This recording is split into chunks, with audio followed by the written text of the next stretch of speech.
Hey, what's up, Jess? I was practicing that like 3 times. You were killing it with your opener, and I was like, don't make her laugh or stop doing these funny faces. How are you Honestly, doing? it was keeping me smiling, watching the shimmy coming onto the screen a little bit early, but it's fine because you're getting your practice in. Yeah, thank you so much. And speaking of extra push, I saw a really funny headline. So I'm just going to read it now. It says, Amy Macdonald reveals she's stunned that fans keep thinking she's having a baby when she's only delivering a new record. What is that about? The thing Take is, care of each other. That's what I'd have done more. we had fun, but we were never going to get into too much trouble because there was a limit to our rebellions. So You sound like you're were you the responsible one, Harry? No. And I will say that 2 Christmases ago, I went dressed up as an inflatable turkey. So there is also that for fancy dress. As an option. Yeah. Honestly, I used to be like more shy about it, but now I'm just like, bring it on. Bigger, the bolder, the more wacky. Go for it. Honestly, I love that so much. You should see what I'm waiting for the Christmas one. Oh my God, I can't wait. Some people are going to love it and other people are going to be like, that's disgusting. So... How's it all been for you? Yeah, I mean, we've tracked the album between January 2019 and January 2020. So we tied up the ends of the album right before the pandemic hit. But the mixing of the record was during the pandemic, and I had returned home to Baltimore from Sweden, where I was with my partner on like early March, and then within to finish mixing the record, or to begin mixing the record, and then within 3 days, like the world started locking down. So I was not able to return back to my partner for 5 months, and I never even saw the guys for 3.5 months. And we mixed the record over Zoom and an audio program that our sound engineer could be at the studio in Baltimore, plug into this audio server, hi-fi sound, and then we could listen in. But then we were also on a Zoom chat looking at each other and talking through things. And I mean, honestly, with the way that everything was going, I think it actually allowed us to find even more space and comfort in the creation and in finishing the record, to kind of embrace the things that we had already been doing. And in taking this whole year to record an album was about us kind of taking control, taking the time, not thinking about deadlines, not thinking about the business side of things, but really focusing on the art. And so in the end, our deadline any kind of arbitrary deadline got extended even more, where we're like, well, now we don't know like when this record needs to come out or can come out. So we really took our time with it, and just got to a place where we were all happy, which, I mean, honestly, it's crazy, but we've never done that before. We've never had a record that we were all happy with individually and as a group. I think we've all been happy with the albums as groups before, but individually, you always have little problems here and there, like things that you wish you had done, but you kind of have to compromise to make the group work. Sometimes you have to compromise your feelings on a song or certain issues to make things go forward. But on this record, it was like, we didn't want to have anybody have any problems. We're like, what if we made a record where everyone actually was able to work out their problems? So that was, I mean, a big thing in this record was just like finding that trust in each other, and completing something on our own terms. How's it all been for you? Yeah, I mean, we've tracked the album between January 2019 and January 2020. So we tied up the ends of the album right before the pandemic hit. But the mixing of the record was during the pandemic, and I had returned home to Baltimore from Sweden, where I was with my partner on like early March, and then within to finish mixing the record, or to begin mixing the record, and then within 3 days, like the world started locking down.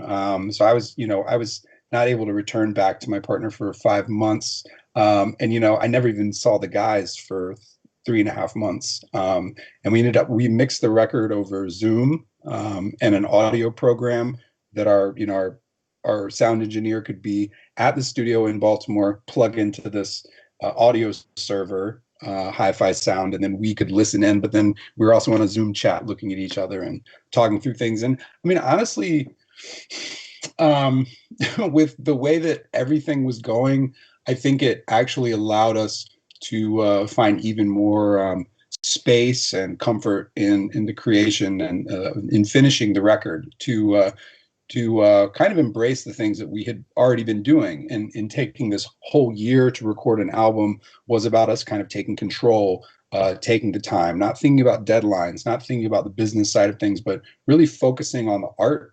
And so in the end, our deadline got, any kind of arbitrary deadline got extended even more, where we're like, well, now we don't know like when this record needs to come out or can come out. So we really took our time with it, and just got to a place where we were all happy, which, I mean, honestly, it's crazy, but we've never done that before. We've never had a record that we were all happy with, individually and as a group. You know, I think we've all been happy with the albums as groups before, but individually, you know, you always have little problems here and there, like things that you wish you had done, but you kind of have to compromise to make the group work. You know, sometimes you have to compromise your feelings on a song or certain issues to make things go forward. But on this record, it was like, we didn't want to have anybody have any problems. We're like, what if we made a record where everyone actually was able to work out their problems? So that was, I mean, a big thing in this record was just like finding that trust in each other,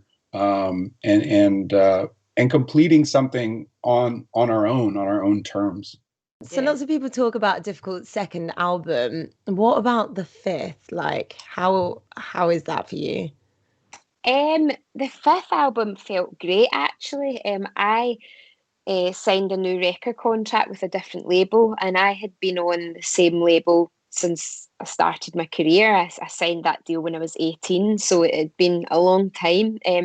So signing with a new label was actually great. It was so nice to just have new faces and people with new exciting ideas, and the whole like brainstorming part of it just felt really new and exciting. So it kind of gave me that feeling like I had right at the beginning when I was making my first album. It all felt so fresh and different to me, and I absolutely loved that. And with this album, I wrote some of the best songs I think I've ever written. So for me, it was just really exciting to get in the studio, to finish the album, and to finally get it out there and let people hear it. And so far, I've had nothing but kind of great response to it. So I'm absolutely thrilled with that.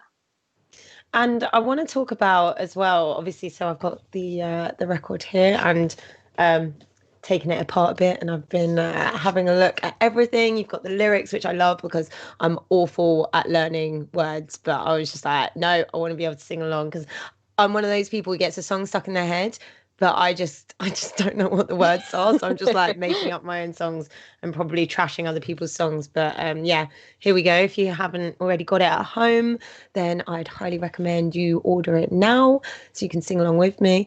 But can you talk to me about the title, The Human Demands? Why did you pick that track, and also why is that now the title of the album?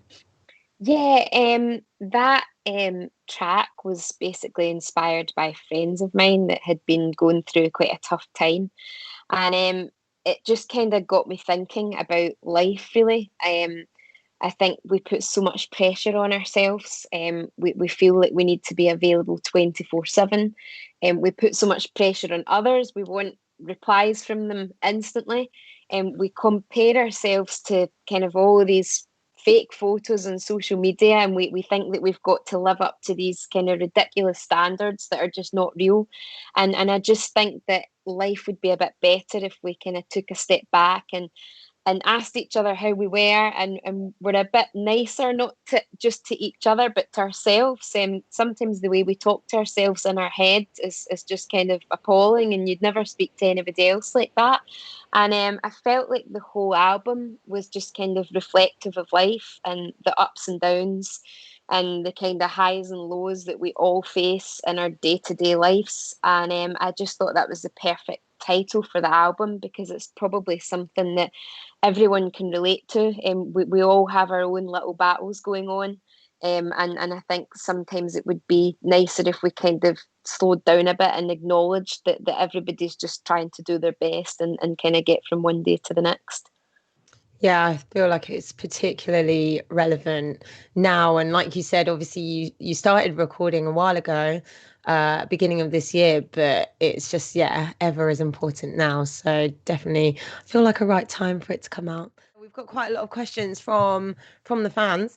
Alex Vasquez on the Record Club says, how different was the recording process for Young Dumb Thrills compared to previous albums? Well,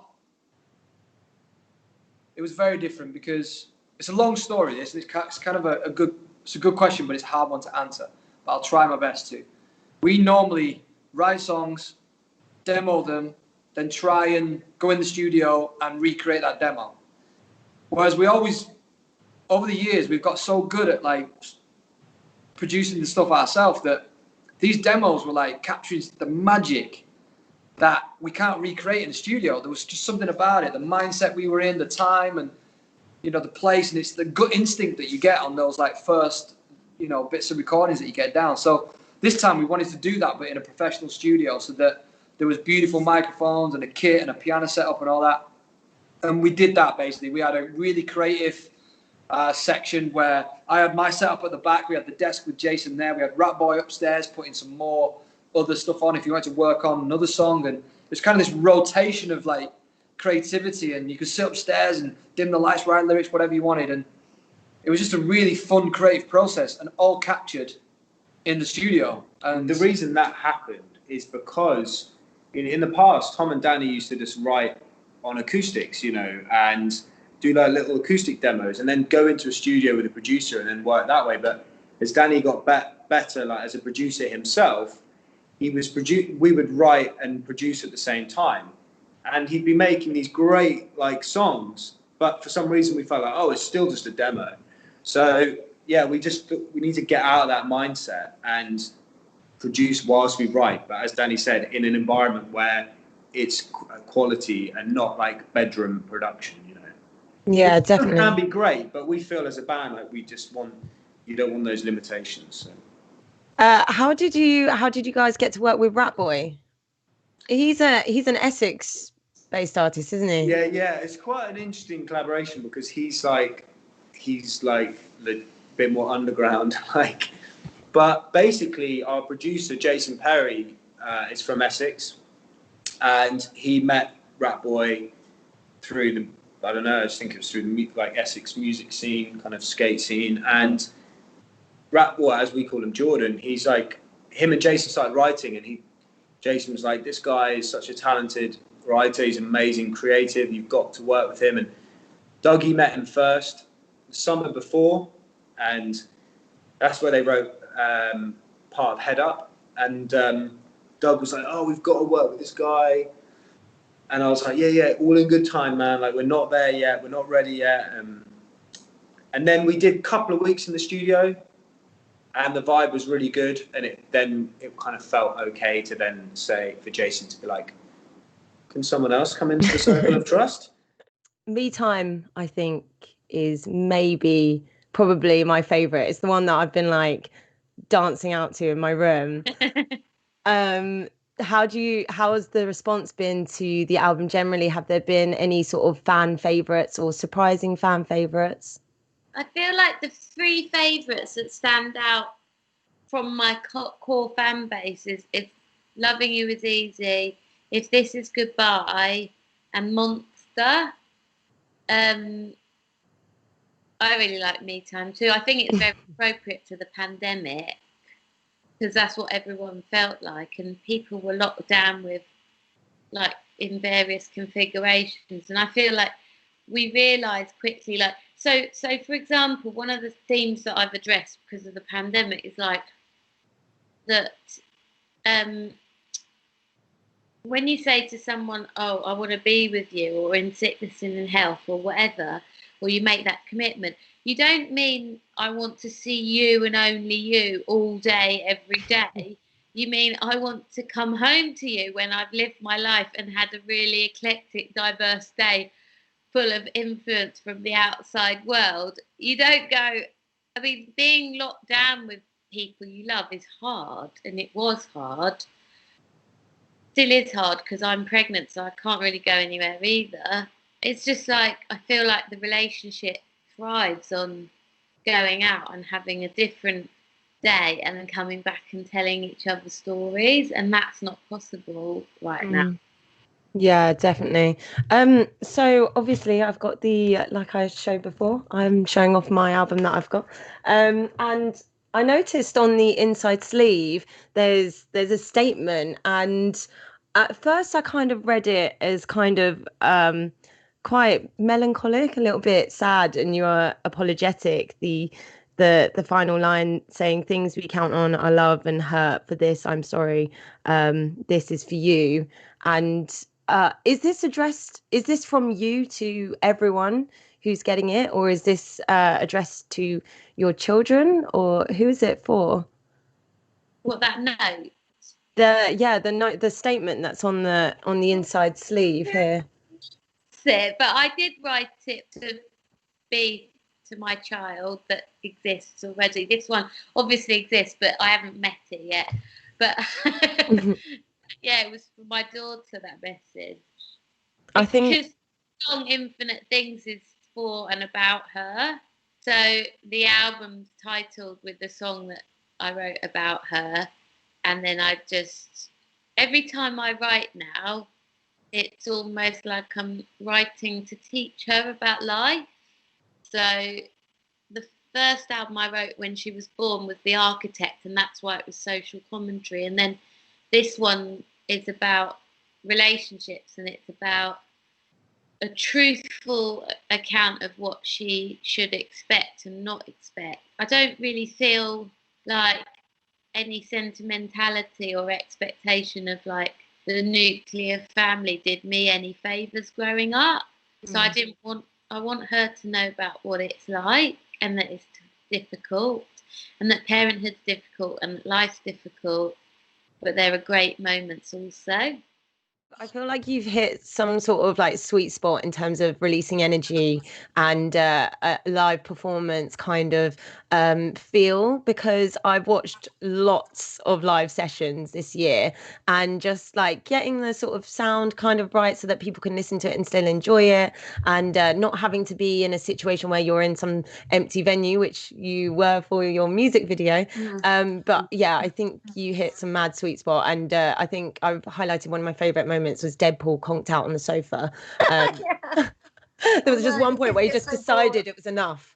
They just start off like really high energy, and then usually about 1.5 songs in, they're just like lying on the sofa. And I mean, it's funny because so many elements I did not invent. You know, the reason why people have been really excited by hearing upbeat, positive music is because this year we've had to really, you know, de-amplify a lot of our emotions. You know, we're following guidelines, we're obeying restrictions, no one's running into the street screaming, going, "Oh my God, there's a pandemic," or "I haven't seen my grandma in a year." You know, we're kind of just being like good citizens, you know. And I think letting out some of that energy and that, you know, those emotions through music makes a lot of sense right now. But I'm just so glad it's been there, because honestly, without that, I think I would have gone loopy way back, because the tension and stress of being suddenly shut in the house with everybody and not doing my work, and all the little things I do normally just to recalibrate my brain, them all being gone. At the beginning I thought, I don't know how I'm going to deal with this actually. And when I'm looking at the artwork for this as well, just like everything from all the photos of your family and the most amount of fun, it's almost like a scrapbook that we can just like enjoy and delve into. So yeah, you guys at home, if you haven't got one, I'd highly recommend you get it. But yeah, and it's from all of you: Sonny, Kit, Ray, Jesse, Mickey, Richard, and yourself. I'm guessing this compilation is just born out of this idea. Then is it the sense of nostalgia as well that you're reaching for? This album, I mean, it literally wouldn't have happened without what's been going on in the news this year. So at the beginning of the year, I was working on my 8th original album, which I'm still going to finish and put out because I'm really excited about it. But I think during the discos, probably like everybody else actually, beginning of the whole pandemic, I thought, okay, I'll just pause my normal life, do this for a bit, and then once we're the other side of it, I'll go back to what I was doing before. And I think halfway through, I just thought, you know what, this has meant so much more to me than that. And this has been a really quite a defining period in our family's lives, really. Like, I think my kids and I will talk for many years to come about the time when we did all these kitchen discos. It's become quite a big part of their childhood already. How weird is that? So with the album, I almost felt quite emotional when I first got the vinyl, because I was like, that's exactly what it is. It's a tribute. And I ended up singing songs I haven't sung for years and doing covers and, you know, Julie Andrews, and singing songs from my second album and album tracks from my third record, and all these things I just hadn't revisited for so long. But it felt really nice. And I'm doing another one on Friday. We're going to do a Christmas one. So I've been decorating downstairs, ready for everybody to come round. I mean, Yes, that'd be so good. like they really are welcomed here, you know, because we do it in complete, like, just come. I don't want to ask anything of anyone. If I'm, you know, if you're having the phone in the middle of your family and you're all dancing around, great. If I'm on in the corner while you're chopping vegetables, getting supper ready, that is fine. I'm happy to be your mad woman in the corner. I really don't mind. Whatever form it takes that works for you is fine with me too.